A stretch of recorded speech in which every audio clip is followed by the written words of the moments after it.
Hey everybody, it's less than 20 degrees here in sunny New Jersey, and we're here to give you this week's Principle of the Week, all bundled up. Please like this video and subscribe to our channel. This week we're going to talk about kicking low. I studied some Pananjakman, which is Filipino low-line nerve destruction kicking. And so your low kicks can be really devastating and actually very effective in a self-defense situation. Once you put the pads on and you start working on those kicks to your legs, you realize you don't have to kick somebody in the head. I heard it quoted that Bruce Lee said he would no sooner kick you in the head than he would punch you in the foot. I don't know if it's an actual Bruce Lee quote, but I like the quote. So using those low kicks actually can help you in a lot of ways. I'm going to show you some basic ones now that you can use. But basically the concept, the principle we're talking about now is kicks below the waist, below the groin. So I'm talking about thigh, shins, knee, that kind of sort of thing. So we'll show you a couple of examples and places where you can hit with them.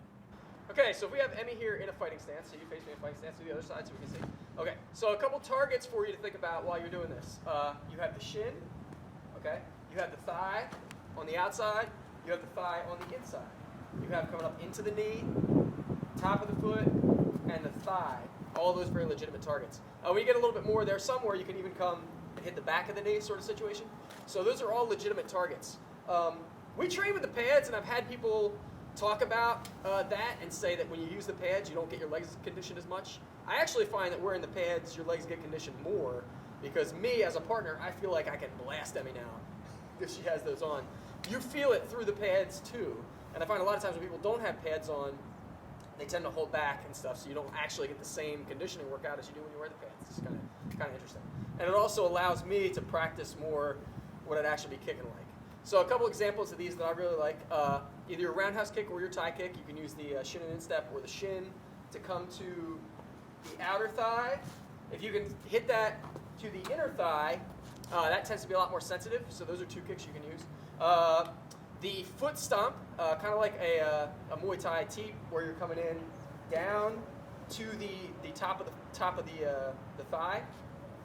That has a lot of really good stopping power. You can also use your side kick there.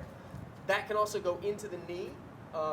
When I do that, I actually tend to like to use what I call an oblique kick, several different things. I know there's differences, but we use the oblique kick in that same fashion, and I like it because it gives you a little more surface area for targeting, where I'm coming down, boom, and targeting that situation. That can also come to the shin, and I can also use that oblique kick in instead of with the stomp, where it just shoots straight out, boom, that way.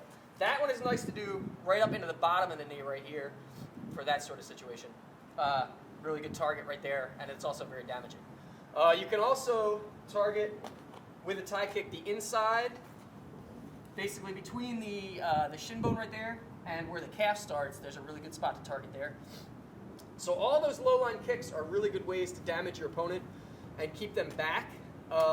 Also, when Emmy is in trying to punch me, that's a really good way to intercept because my legs are longer, and usually she's not thinking about her low line there when I'm throwing those kicks.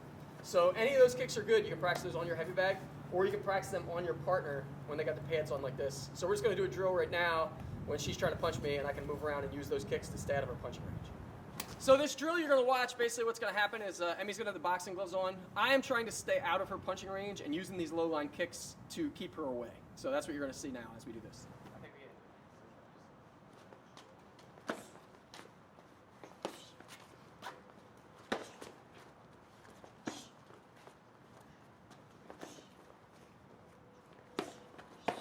All right, everybody, thanks for watching. Stay warm. Remember, those low line kicks, I like them. In a real self-defense situation, I prefer kicking to that low line more than I prefer kicking to the head. That's not saying that kicks to the head aren't effective and they don't work, but pretty practical, real nice. A lot of times you can kind of sneak them in because they're low beneath the person's defense. They might also work to help, the person might try to block and parry getting those hands down, in which case you're opening up the high line. So if you got any questions, please feel free to email us. Please like the video and subscribe to our channel. Happy training. We'll see you next week.